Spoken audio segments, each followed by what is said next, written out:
li nga xam ne mooy le ministre de la justice mu ñuy xamle ne saisir na le procureur général pour ñu ubbi ay enquête jëmale ci ñaawteef yi nga xam ne moo fi amoon ana lan lañ war a xaar rek ci li nga xam ne mooy enquête yooyu Pape.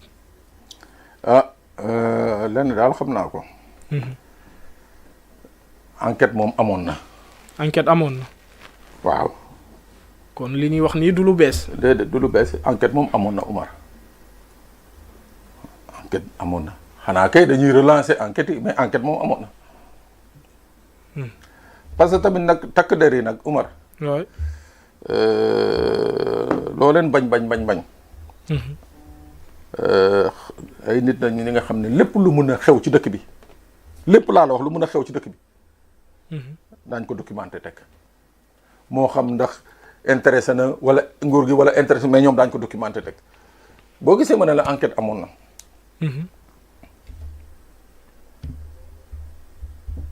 da ngay jël cas damay jël ay cas bien précis Idrissa Goudiaby Ziguinchor. Idrissa Goudiaby. procureur bu Ziguinchor à l'époque Pape Ismaïla Diallo. la mu njëkk def mooy ubbi enquête demander une autopsie ñu def autopsie bi famille bi contesté ñu def contre expertise su ma juumul néew Idrissa Goudiaby jaabante na diggante Dakar ak Ziguinchor ci glace bi lu presque lu tolloog ñaari weer bi ñu defee contre expertise bi ba tey nit ñi contesté ñu saisir kii nga xam ne mooy le juge d'instruction de Ziguinchor. enquête boobu kaaw Idrissa li ma ci xam mooy entendre nañ ci au moins 9 personnes yu déclaré woon que ay témoins nañu. 9 personnes. 9 personnes yu déclaré woon ni ay témoins nañu ñoom ay 9 personnes yu taxaw ci réseaux sociaux yi ne ñoom gis nañu. lii wala dégg nañu lii ñoom ñëpp entendre nañ leen donc kon dossier am na fa. absolument. voilà kaawu Alexis Diatta. kazalika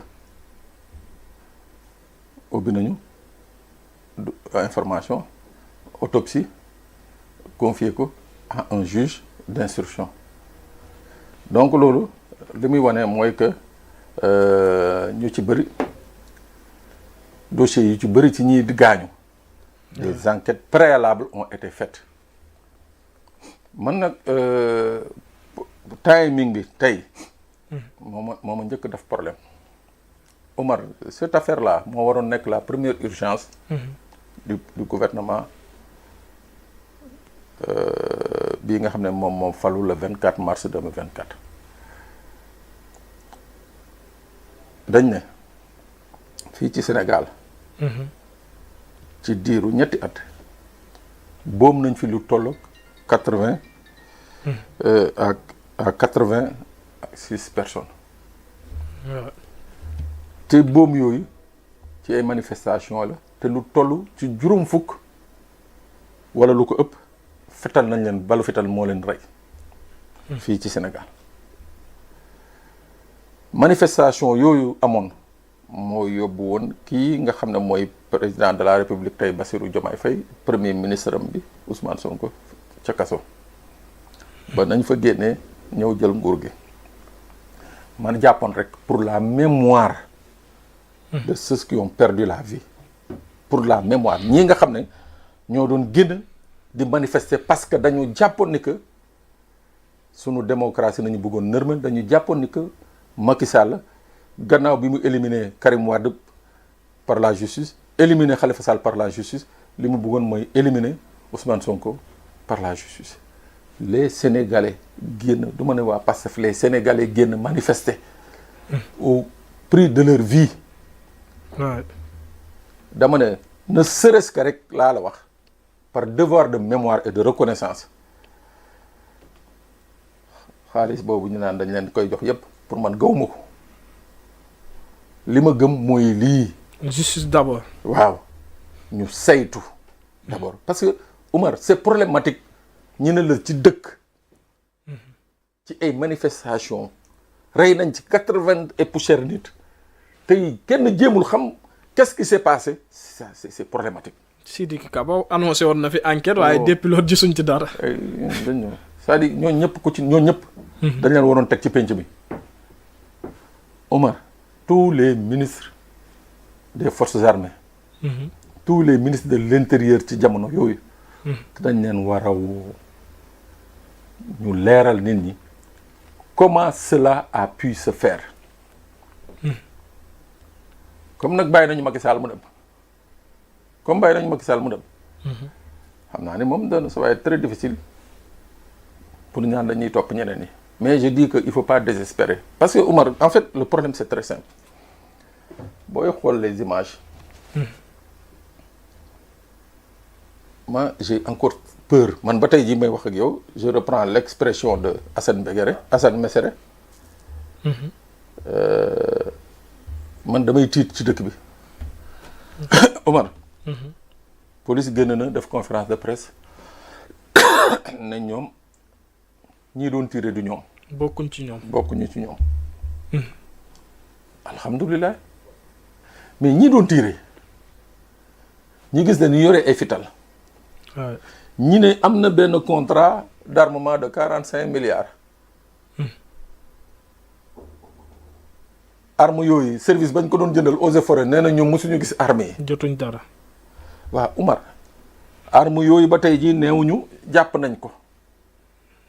neewuñu gis nañ ko. Oumar bu ñu nekkee ci dëkk boobu ñu neen 86 personnes ñoo ci dee par arme. la première urgence du gouvernement moo doon xool d'abord ñii dee ñii leen rey naka nañ leen reyee maanaam ci yan fànn parce que man damay wax ca la ma xam dama ko xam parce que je suis un observateur quand même de la vie publique man li ma gis Oumar mooy que situation bi fi amoon tous les ingrédients étaient réunis pour dëkk bi exploser et c'était fait à dessein. Pourquoi je te dis que c'était fait à dessein? Voilà, kenn du taal sax li nga xam ne mooy élection. Pourquoi je te dis que c'était fait à dessein?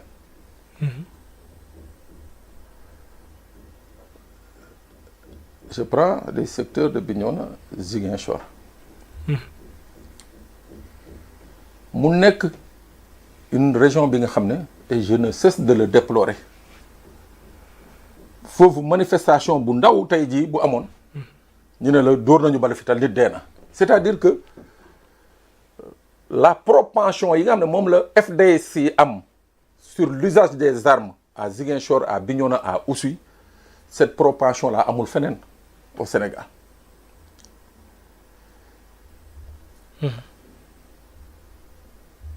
nga gis foofu ni ñu doon réprimer les manifestations nga gis ni ñu bloqué woon port bi téye bateau bi ne dootul circuler te ñooñu nga xam ne ñoo xelaloon Macky Sall ne ko arrêter le bateau bi mais ba tey jii ñu ngi fii au cœur du pouvoir ñii taxawoon naan ñoom ce sont des nervis. non déglu ne ce sont des nervis administratifs mooy ñoom ay nervis administratifs nañu nekkoon ci administration bi ñu ne ñoom d'accord nañ ne ñoom ay nervis administratifs nañu mooy maanaam lépp lu ñu sant daañu ko def ñu ngi fii ba tey jii loolu soo ko xoolee. ak la violence bi nga xam ne délibérée mu bii fi amoon. violence délibérée c'est-à-dire que les gens étaient sûrs d'une chose mooy impunité moo tax bu ñu réglé wul problème bi il faut pas écarter muy pouvoir bi muy beneen pouvoir. day amaat. ñëw recruter fi ay nervis Oumar lu ma lay wax lu leer la si on règle pas ce problème là les responsables mooy ñii doon taxaw di nar Macky Sall la naan ko way on a été à Ziguinchor, on a vu des armes près de chez Ousmane Sonko. On a vu des rebelles participer aux manifestations. force spéciale. waaw ñii doon bind këyit yooyu ces rapports ces fiches là de renseignement di ko jox Macky Sall Omar gis nga ñooñu nañu war a njëkk a teg ci penc mi tallal seen nu naral ñooñu je dis voici véritablement les véritables assassins mooy ñooñu. surtout li nga xam ne mooy la question des nervis des fois dañ leen gis ci ay pick-up voilà pick-up yooyu pour ñu localiser ko xam fan la nekk ak ñu ko moom warul nekk lu nga xam ne lu jafale ci suñ force de l'ordre wala suñ enquêteurs yi. Omar loolu yëpp gars yi xam nañ ko xam nga benn kilifa APR fii la toog Seydou Gueye.